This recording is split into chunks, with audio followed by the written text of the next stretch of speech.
விழாவிற்கு கூடிய கூட்டம். ராமாபுரம் தோட்டத்திற்கு வர சொன்ன எம்ஜிஆர். ஒரு செம பிளாஷ்பேக் என்னன்னு பார்க்கலாம் வாங்க. 4 வயது முதலே சினிமாவில் நடித்து வருகிறார் கமல். அதே வயதில் எம்ஜிஆரின் மகனாக ஆனந்த ஜோதி படத்திலும் நடித்திருந்தார். எம்ஜிஆருக்கு கமல் மீது எப்பொழுதும் அன்பு உண்டு. 80ஸ்களில் கமலின் படங்களை பார்த்துவிட்டு தேவையான நேரத்தில் தேவையான அறிவுரைகளை சொன்னவரும் எம்ஜிஆர் தான். எம்ஜிஆர் பெரிய இடத்து பெண் படத்தின் கதையை சுட்டுதான் சகலகலா வல்லவன் படத்தை எடுத்திருப்பார்கள். இந்த படத்தை பார்த்த எம்ஜிஆர் கமலிடம், இதைதான் நான் செய்து கொண்டிருக்கிறேனே, நீயும் ஏன் அதையே செய்கிறாய், புதிதாக ஏதாவது செய் என சொல்லி கமலின் மனதிற்கு விதையை போட்டார். 80ஸ்களில் வந்த சில படங்களை பார்த்துவிட்டு கமலின் நடிப்பை பாராட்டியும் இருக்கிறார் எம்ஜிஆர்.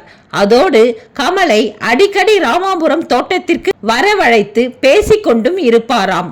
முதல்வராக இருக்கும் போது நேரம் ஒதுக்கி கமலின் படங்களை பார்க்கும் பழக்கமும் எம்ஜிஆருக்கு இருந்தது. பாரதி ராஜா இயக்கத்தில் கமல் நடித்த 16 வயதினிலே படத்தை பார்த்துவிட்டு, இனிமேல் என் படங்கள் எல்லாம் ஓடாது என்று சொன்னார் எம்ஜிஆர். அதுதான் அவரின் பெருந்தன்மை. காக்கி சட்டை படம் வெளியான நேரம் கமல் கோவை சென்றிருந்த போது அவரை காண மக்கள் கூட்டம் கூடிவிட்டது. இந்த தகவல் உளவுத்துறை மூலம் அப்போதைய முதல்வர் எம்ஜிஆருக்கு தெரிவித்த போது, உங்களுக்கு கூடும் கூட்டம் போல் கமலுக்கும் கூடுகிறது என சொல்லிவிட்டார்கள். உடனே கமலை ராமாபுரம் தோட்டத்திற்கு வர சொல்லி இருக்கிறார் எம்ஜிஆர். கமல் அங்கு போனதும், உனக்கு ஏதாவது அரசியல் ஆசை இருக்கிறதா, நான் ஏதாவது உதவி செய்ய வேண்டுமா என கேட்டிருக்கிறார். அதாவது அதிமுகவில் நீ சேர்ந்து விடு என்பதை மறைமுகமாக கேட்டிருக்கிறார். ஆனால் என்னால் கேமராவுக்கு முன் மட்டும் நடிக்க முடியும், பின்னால் நடிக்க முடியாது, எனக்கு அந்த ஆசையெல்லாம் இல்லை என அவரிடம் சொல்லிவிட்டு வந்து விட்டாராம்.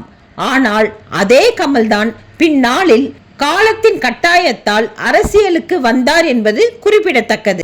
எம்ஜிஆர் அமெரிக்காவில் சிகிச்சை முடிந்து வந்தபோது கமலை அழைத்தார். கமல் தனது மகள் ஸ்ருதியுடன் அங்கு போன போது தனது மனைவி ஜானகியின் நகைகளை எடுத்து வந்து, இதில் உனக்கு எவ்வளவு வேண்டுமோ எடுத்துக்கொள், உன் மகளுக்கு கொடு என சொல்லி கமலை நெகிழ வைத்தார். அது நடந்த சில நாட்களிலேயே எம்ஜிஆர் இறந்து விட்டார்.